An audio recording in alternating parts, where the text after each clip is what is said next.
দেশে ৪ দিনের ব্যবধানে স্বর্ণের দামে নতুন রেকর্ড হয়েছে। এ দফায় প্রতি ভরিতে সর্বোচ্চ দাম বেড়েছে ২,৭১৮ টাকা।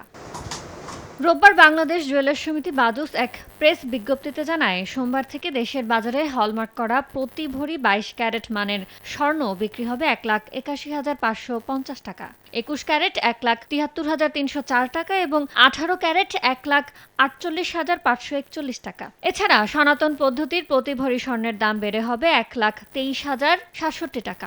দেশের বাজারে এটি এখন পর্যন্ত স্বর্ণের সর্বোচ্চ দাম। স্থানীয় বাজারে বিশুদ্ধ স্বর্ণের দাম বেড়েছে উল্লেখ করে স্বর্ণের দাম পুনর্নির্ধারণের কথা জানিয়েছে বাজার। এদিকে বিশ্ববাজারে স্বর্ণের দাম রেকর্ড উচ্চতার কাছাকাছি থাকলেও সোমবার সকালে প্রতি আউন্সের দাম কিছুটা কমে $৩,৫৮২ রয়েছে। সপ্তাহ ব্যবধানে দাম বেড়েছে ৩.৭%। ইয়ানুর শিফাত, সময় সংবাদ।